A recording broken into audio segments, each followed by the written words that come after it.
All right, awesome. Thank you guys so much for joining us here today. I've got an awesome guest, Mark from Hatch, joining me today. We're going to dive into some awesome topics here. Today's webinar, we're going to talk about texting. So texting in a different ways. The topic is like everyone's texting now in lead generation. So speed to lead is like it's a given. You just have to be there right away, or that they're already taken care of. So it's about everyone's already texting. How do you do it better?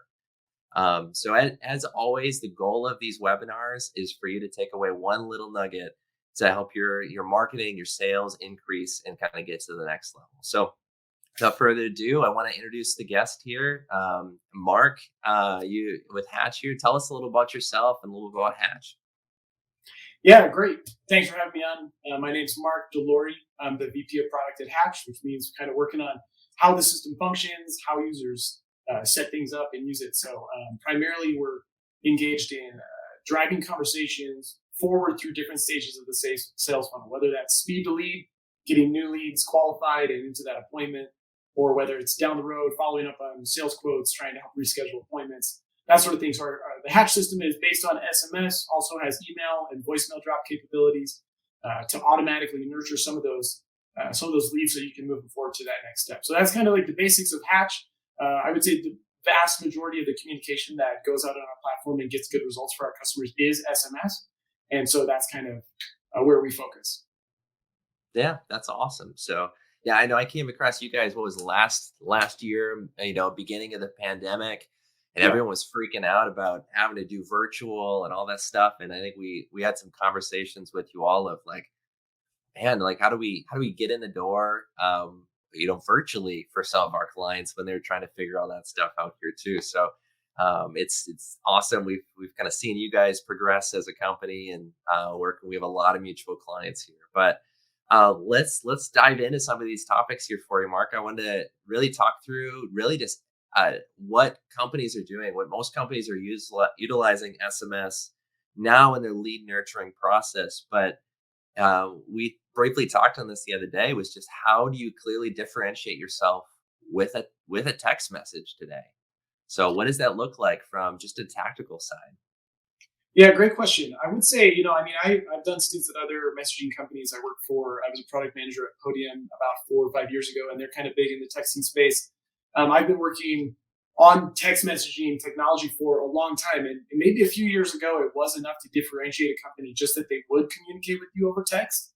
But it's just seen such an explosion because of the metrics that we see. The response rates, the engagement that you see from text message marketing, and actually, people are starting to rate text message marketing more favorably than other forms like we use in the past where we don't see such good metrics like email and phone calls. They actually prefer, they like getting deals via text. So you have to do something to stand out, I guess is the point of what I'm saying. It's not enough just to do it anymore. So how do you stand out?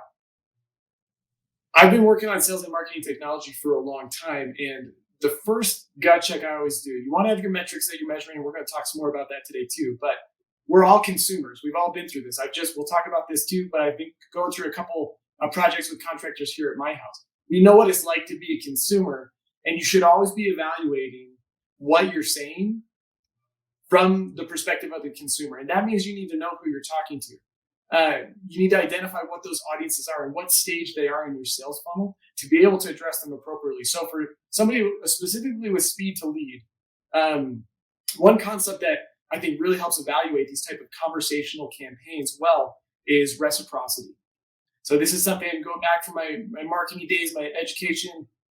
Reciprocity is basically somebody will be more willing to respond if they feel like they've gotten something in return. The classic experiment I remember is they sent out little postcards in the mail and said, if you just send this back to us, we'll send you $5.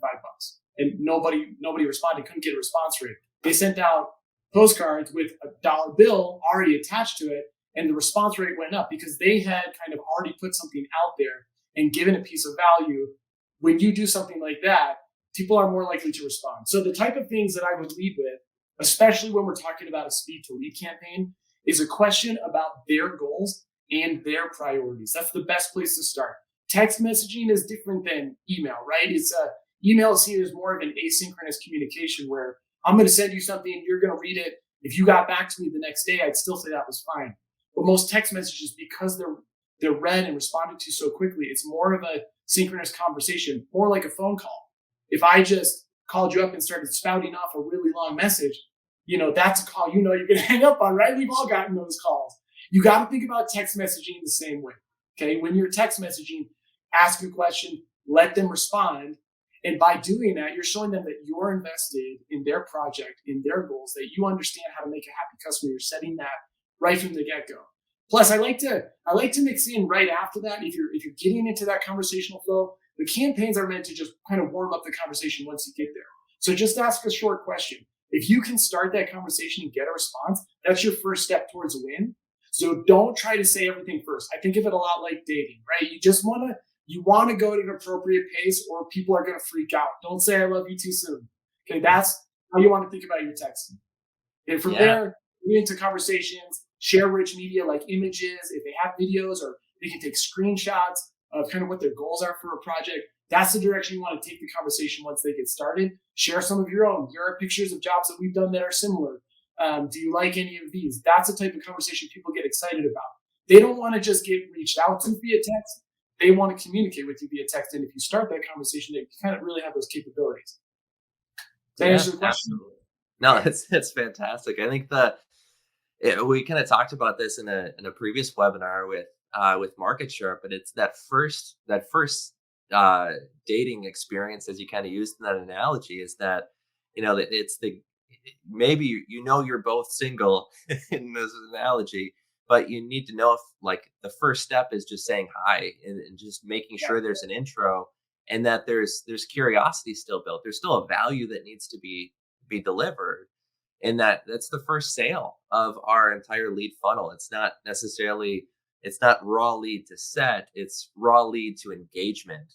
How do you just create people to engage with you and make an engaging text message that actually, yeah, that does draw on their needs and their desires. And this kind of brings back to, we did a study about 3 months ago. I can bring it up in every webinar here, that homeowner's number one goal when reaching out to a home service provider, their number one like goal that they want to achieve is get the price as soon as possible. Yeah, right. So if you even look at it from like, if that's their number one goal and your first text message is, I got your request for getting a window estimate, I want to get you a price on that. Just curious, how many windows were you looking to replace? Yeah, right. It creates engagement, addresses that what they want, and that's a good way to kind of survey your current homeowners in your funnel.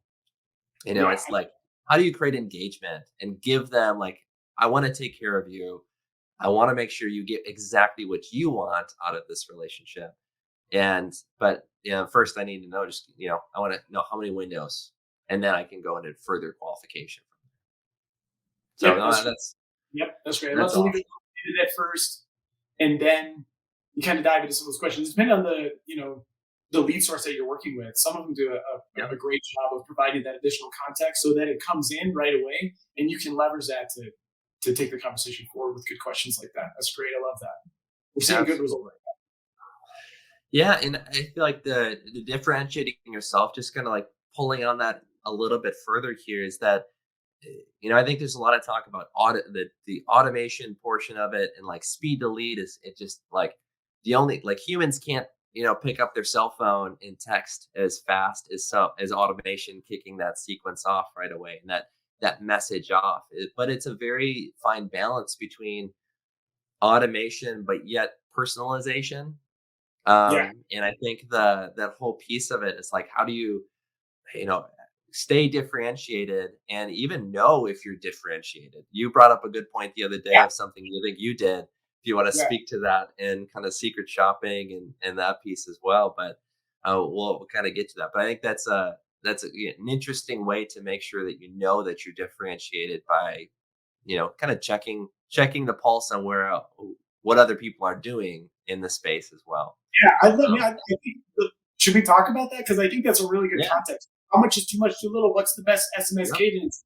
I think when I was thinking about this interview and what would be interesting to go over, I do think looking at kind of my experience going through we'll set the stage for some of the topics about what's going to work best for Absolutely.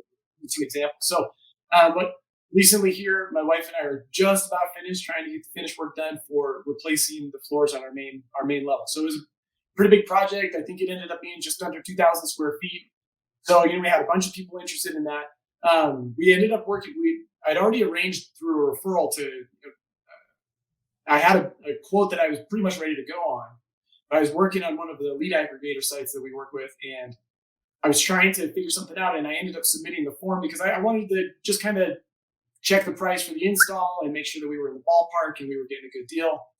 So as soon as I put that in, my information in, I got instantly 3 text messages and 2 phone calls, like in the exact same moment. I've never seen my phone light up like this before. It was crazy. And like you said, I was almost startled. I was taken back. I was like, whoa, I know these guys really want my business, but that was overwhelming. Just know that that is the landscape that's out there. It's people are hungry for this business. Your competitors are hungry for this business, and so you do need to differentiate yourself. I want to just kind of tell you what the language that was used in the outreach looked like. Yeah. So here's the first one reached out, said, "Good day. This is blank from this contractor company. We are following up on the request for your flooring and home improvement needs. We would be happy to help you and give you a free estimate. Please reply back to this message with the best time to call you, or call us back at this number or this number. Thanks. Do you have a particular day and time that works best for one of our estimators to come out and give you a free estimate?"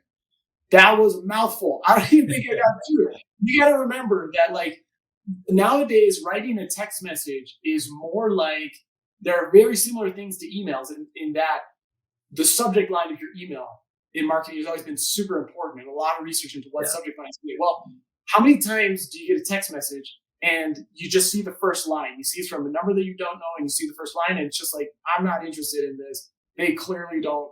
They didn't click with me. That's kind of how I felt about this one. It was just too much too soon. There was text message used to be a 140 character limit. Do you remember this back when we had the brick phones? And that's what it started as. And so you got to think, like, a good frame of reference is, am I saying too much? Is this more than one tweet? If you're for the Twitter users out there, I'm not a huge Twitter user, but I still see the highlights, the sports ones, the funny ones. You know about how much that is in terms of the text that you can include in one. So use that as a gut check. If I'm sending more than one tweet's worth, probably think about pulling that back and just leading with a question.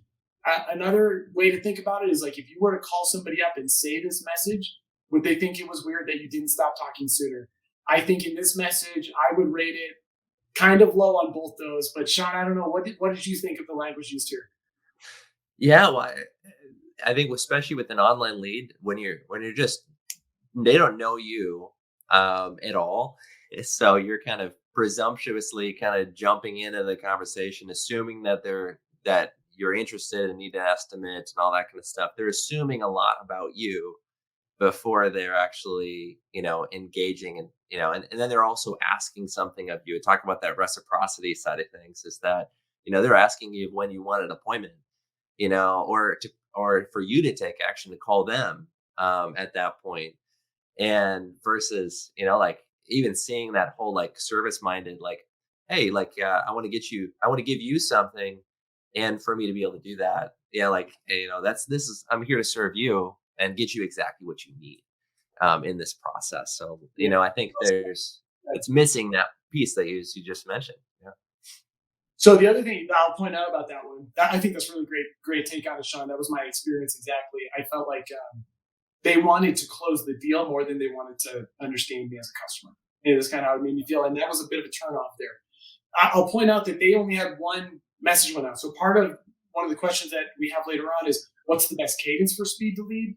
I do think it's nice if you can build in a little human delay up front, like you said, but you can't afford to let it go too long, because you're going to be last to the party if it's more than a few minutes. So a little bit of buffer, not a lot of buffer. I would recommend maybe about 2 minutes or less if you can get down to the seconds level. So that was that one. They did not follow up. It was just that initial outreach, and that was it. I think that's something that you see more from, like, the CRM, some of the CRM providers that start to get texting functionality out there. They're like, hey, we do text messaging too. That's kind of some of the experience I saw. If you're evaluating, like, how to do an implementation of good texting and speed to lead outreach. You probably want something that's a little bit more two-way optimized so that you can actually carry on the conversation rather than like Yes. an outreach and call me at this other number. That feels like Oh yeah. a little hokey, I think, for people. So and Well, that's sometimes I've seen there are SMS services within CRMs right now too, and I think a really big thing to be aware of is making sure you have two-way SMS as well, that people can respond to you in that.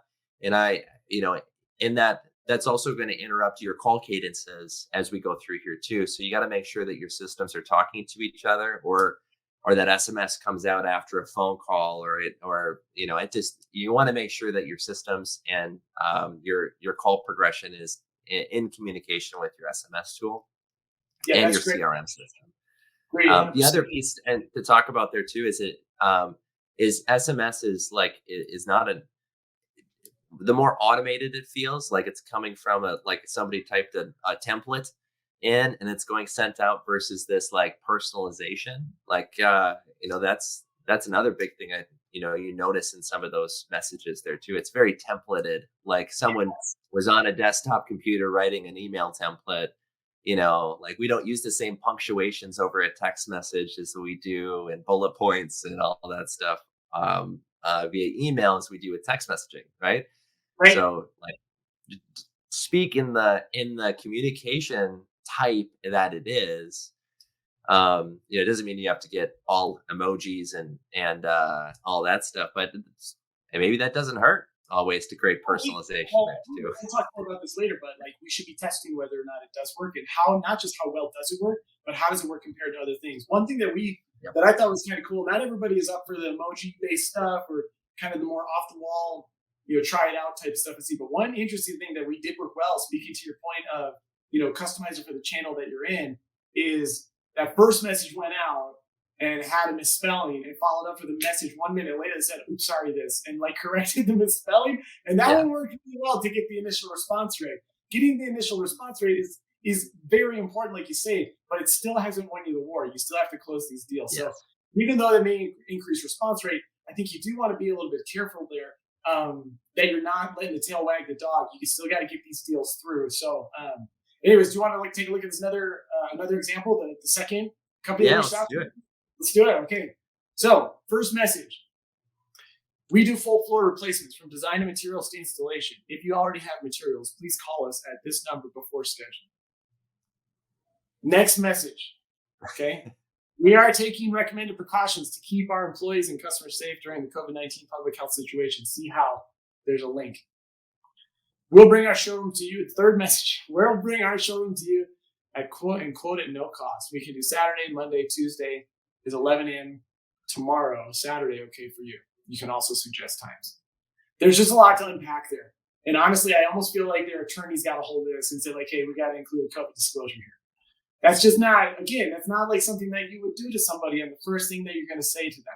You may want to work it into the conversation. I'm not saying that it's not important, right? It is on people's minds. The world is a little bit different place now. And I do applaud like being conscious of that some consumers are going to have a spectrum of concern about having someone in their home, and you need to address that in a way that addresses their concern. But I don't know that you say it first off. I don't. It could be a regional thing, and out here in Utah, we're kind of a little bit more rural. This would be really off the wall. But I know that there are some areas of the country that are a little bit different. So even regional differences you may want to customize. But for me, that wasn't really the main thing. The one thing I do like about this message is it did go to a call to action at the end, which I thought was better. They gave you some options for appointments. Okay, I did fill out an appointment request form. You're giving me options for appointments. That can be seen as a little bit of reciprocity, and it did end with a call to action. But there was a lot of the language here was we do this, we do that, we are this, we are that. There was no focus on me as a consumer, the personalization that you talked about. So that was my take on this one, Sean. What did you think of the language? Yeah, I think it's again a lot of information on one, and I would agree with you on the COVID disclosure. I think it's absolutely necessary to make sure you're covering over the fears of your customers, right? And knowing your audience is really important here as well. But that's way more important when you get to the set. Yeah. Like we're gonna set the appointment and just we booked this appointment with you. This is the COVID disclosure that we have. We're precautions we're gonna take for you and your family to keep you safe. And but at the end of the day, like it's you gotta put the right messages into the right area of that process there too, and know that just like in any marketing, people are more apt to read fewer things and remember a very small portion. So the fewer words you can use to get to your call to action and to your value you're providing to this customer, the better is always the case.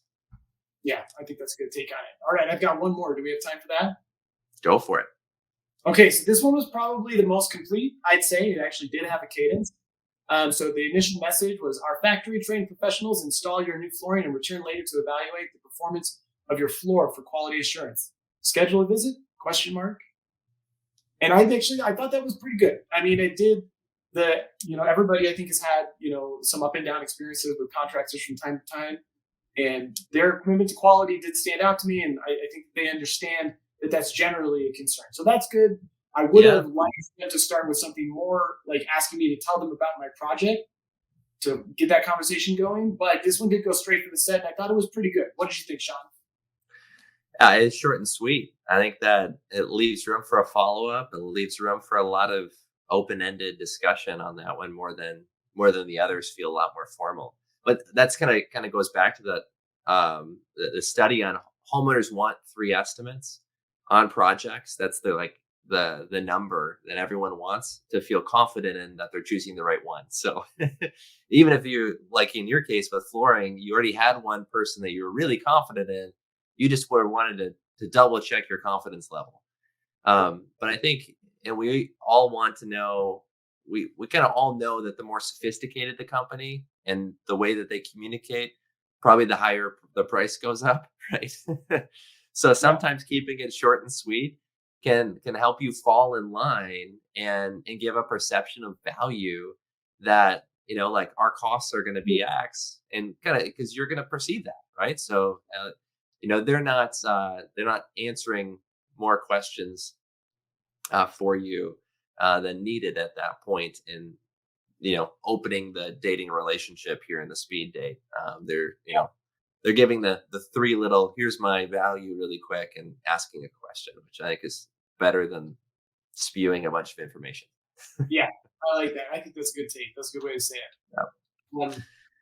Great. So No, they, it's let me just there's a cadence to this, so I'm going to run through just like the timing yeah. of the other messages. So that one came at 8:15 in the morning. Next day was Sunday. I got one at 8:10 in the morning. The next one was on Monday. It came at 5:10.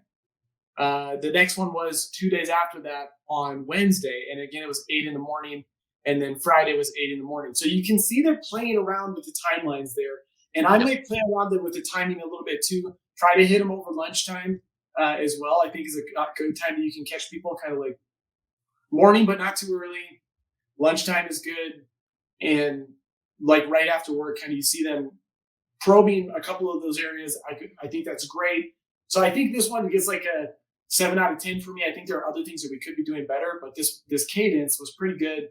And at the end, they kind of did a takeaway. It's like, hey, I haven't heard from you. I'm going to just go ahead and close this out, or kind of get that fear of like, hey, this is ending. Maybe I should finally respond. So I thought that was good language in their last message. Yeah, absolutely. Well, that's the interesting thing we send out.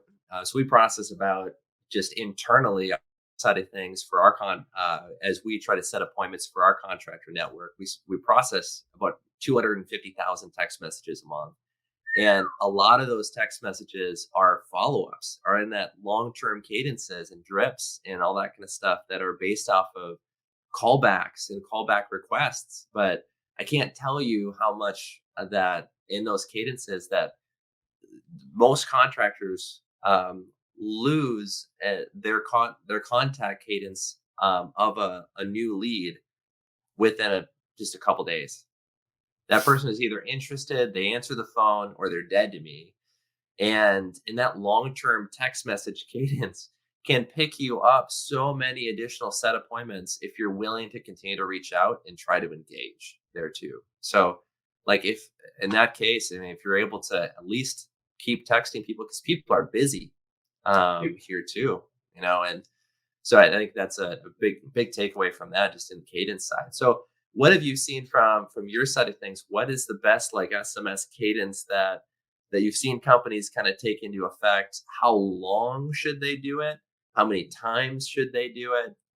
Like what's too much? Like and what's too little? Where's that happy medium? Yeah, good question. I would say that the couple that we looked at that were just one outreach was too little, like not frequent enough, but said too much, right? And that's part of what I think we want to focus on is having those messages be shorter. And if you're thinking about starting a conversation, I think you can kind of wrap your head around that these cadences that you're building should just be about starting the conversation. Once it starts, pick it up, work it, get that information, and get that appointment set. So I like to, we said a little bit of buffer, hit them once with the text message, give it test out anywhere from about 15 minutes to an hour of follow up again to see did they get your message, because they're going to be getting overwhelmed. They might put it down and you could be the one who circles back to it later. So twice on that first day, like almost instantly, and then a little bit of a delay. And then from there, I do like daily follow-ups for the first 3 days. And then you go into maybe a couple days in between, and then let them know that you're going to close it out or that you won't be reaching out again in your system and create that fear in the end. So 1, 2, initial day twice, second, third day, fifth day, seventh day. If you're not getting a response by then, that's where I think you do something like what you're talking about, put them into a longer term campaign where you're reaching out maybe 30 days or 60 days. Because what happened with my landscaping project that I'm working on right now, and I think a lot of people go through this, is I got 2 quotes at the beginning of the year. Materials were sky high. I was like, you know what? I can hold off on this. I'm going to wait until I can get a better price because materials were so much of what I was doing that it really affected the price quite a bit. So I got 2 quotes, but I didn't go with anybody. So 30 days later, reach back out and say, hey, you reached out to us about 30 days ago. I just wanted to double check if you were able to get your project done. Or do you still have flooring needs or whatever? And just ask them that. You can bring those ones back to life and get another chance at a win. And that's not something that you see everybody doing. So you're talking about how to differentiate yourself, that type of cadence where you're circling back and, they may not say anything. And if they don't, then, I don't think you've really lost anything. Just don't spit out another wall of text at them. Just say, hey, were you able to get your needs met? If not, are you still interested in talking? Getting a free estimate, like you said, you know what they want. Yep. They may have gone through an estimate process that was not very fun with some contractors. Some of them aren't as good at it as others. And you can come in and show that you can provide a good experience then. So I think that's where a lot of the revenue for these contractors lives. Obviously you got to handle the initial leads on the speed to lead side really well. But when you talk about what cadence works well, it really depends on what stage you are in the sales cycle. And so it's in addition to saying, hey, when you become a new lead, we've got a cadence that we're going to put you into. That's great. What about if they do respond and then go cold? What if they do the appointment and they don't show and they go cold? You can use your CRM data to instruct your text messaging automation how to follow up with them. You just can't let the opportunities go cold. I think the marketing budgets that you're working with at these contractor companies, you need every dollar to count and return as much as possible. You paid for the leads, work them as much as you can because you probably have a lot of people in your database who still have needs that aren't met. And you could be nurturing those every 30 days or so until they tell you, hey, leave me alone. Well, the unique thing about, I was talking with one of our clients here just the other day, was what's unique about SMS as well in a like a rehash cadence, whether it's a rehash of just no demos, that were a demo no show or or an appointment that that was never issued, or let's say it's just a lead that was never set in any of those buckets that you fall into, is that rehash campaigns or sending out text messages 30, 60, 90 plus days out in trying to create, again, that goal of text messaging is creating engagement. Yeah. with this prospect is that unlike a 60-day, 90-day out, 180-day out phone call that you just hit a answering machine over a text message, if you ask the right yes no questions, you go, "Hey, are you passing on the opportunity to get new windows in your house? Is that, like, curious, where does that fall in your priority list right now? Or is that like we have best prices on new windows? Is that something you want to take advantage?" The best answer you could get is a no. It's still an engagement. It's still an engagement that can be logged in your CRM system, that even a no to an offer that you have for them of like, "No, this isn't the best time to replace my windows," is going, "Well, is that still something you want to do in the future? Perfect. I'll follow up with you in 6 months. When would you like me to Right. follow up?" We're here to make the And business. I agree. yeah, you've got an engaged customer on that SMS versus they just don't answer the phone call because no one answers their phone today. And Yeah. we've seen those numbers drop. So absolutely. I think that short-term cadence has to be in line so that it's happening just like your call center has its call cadence. Your SMS cadence needs to either be in relation to that, just through another channel here too. Yeah. So let's talk about just kind of the measure of success. So how do you measure, just like when we do call cadences, I can measure on a call cadence, I can call my answer rates, my connection rate, the connection time, obviously, to that. I can measure that from a call center performance. How do you measure SMS?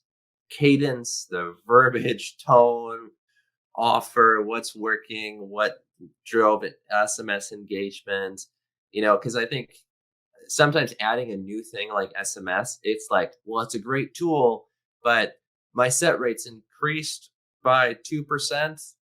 But was that because the lead source, or was that because my callers, or was that because, like, how do you tie that together so you can make actionable decisions off of, did your SMS work? Did that tone work? Did that verbiage, did that offer really work or resonate with that audience?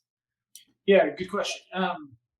This is one of the areas that is the trickiest in marketing technology, and attributing the performance of your marketing or your sales conversion to one specific thing when you're really, well, most of the companies I know are trying a bunch of things. It's a process that we want to put people through. It's a cadence. It's an SMS tool. It's potentially some offers.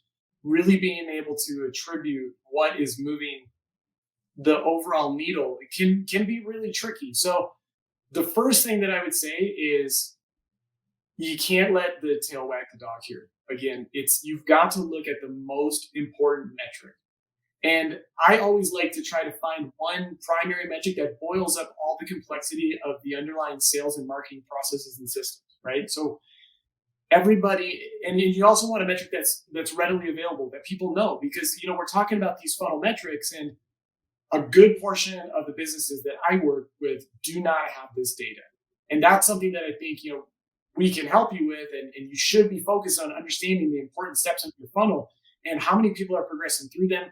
And if they're falling out, why are they falling out? So you want to get that data.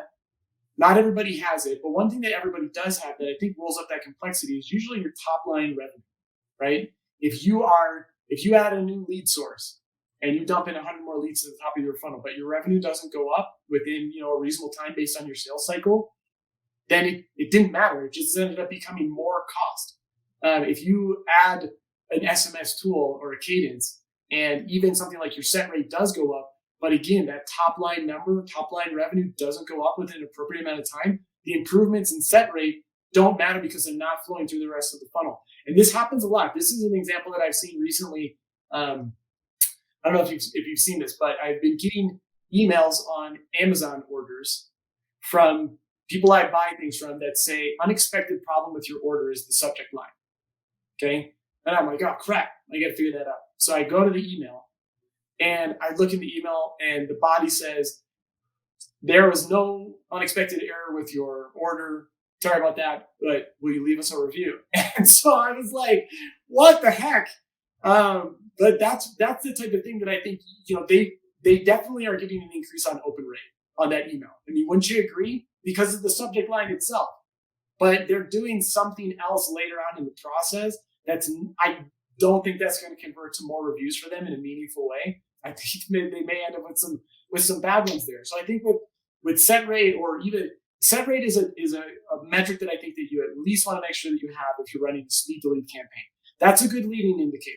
While the top line revenue should always be your main focus for your sales and marketing efforts, you do need some leading indicators, because otherwise you're going to be a month or two out, or whatever your sales cycle is, before you know if the 4 changes that you made 4 months ago resulted in revenue. But you do have to watch that trend. Okay, so what's something sooner? We're looking at set rate, basically just how many appointments are you setting out of all the inbound leads. You even want to, I think, get more up on top of your leading indicators from there. You can move up to response rate or connect rate and see if you're making improvement. But the further that you get removed from the end of the pipeline where somebody is accepting a quote and paying you money, the less reliable I think a change in those is going to be. So you kind of got to watch those all the way through. That's how I think about measuring it. And you can really apply that, I think, to any part that you are at your sales funnel. If you're on lead and you want to say, what is the next important milestone? That sales consultation, being able to gather needs and really give them an assessment and gather the information you need to go to the next, which is quoting. And this is where, I think a lot of people could improve this part of the experience as well. Is, can you get those quotes faster? Can you make sure you're getting all the information to get back to them really quickly? Some industries that's simple and there are great tools out there for it. Some, it's still a lot of manual work, so it can be tough to do it. From there, from getting the quote out to closing it, that's where we're using sales follow-up campaigns in there. But I think you want to know at least those parts of your funnel, and payment, who's payment, and completing the jobs. So if you have those metrics in your sales pipeline, for speed to lead, you're focused on the very first one, but you could measure response rate on every single one of those stages using an SMS tool and a CRM integrated automation cadence to make sure that those leads don't go cold. So you want to see those response rates at different stages of the funnel. You want to measure those bigger conversion events, and you want to make sure it rolls all up to your top line revenue. I don't know. What do you think about those ideas, Sean? Yeah, absolutely. Well, I think that the other piece of it, I think you mentioned to me the other day, was just really even being able to measure, like in time frame too. Like us being able to look at, let's try this on for a month and see what our set rates are. If we don't have any way to measure engagement per text message, or engagement of a text message versus no text messaging, I'd say number one, if you're not using text messages in your cadence, start using text messages. Yes. That's across the board. But determining what cadence works, at the very least, you can do 1 month of this, do the next month of this, and determine what those how it changes your set rate as your number one thing overall. So yeah, I I think think that's different regional. Like we see companies testing by region. We see them testing like time-bound experiments, like you say. Yep. And you can. I think most of the people that we work with are getting enough volume. Like I started working with a bath fitter location here in Utah. Signed up for Hatch. It's only been like a month or two, and they've already run several hundred leads, coming up on 1,000 leads through the system. And it's what I mean. You're getting enough data through our system to be able to really make, I think, a good determination about what's working and where you need to switch things up. Yeah. Oh, awesome. Well, this has been awesome, Mark. I appreciate you kind of diving into this stuff here with us. I think obviously SMS, like I mentioned, if you're not using SMS right now, you need to start using it in your contact sequences, and really every stage of your customer journey, all the way through to the production and installation, should be a part of your text messaging and communication structure. It just is. We have it all in our pocket. It's right in front of us. And text messages get delivered.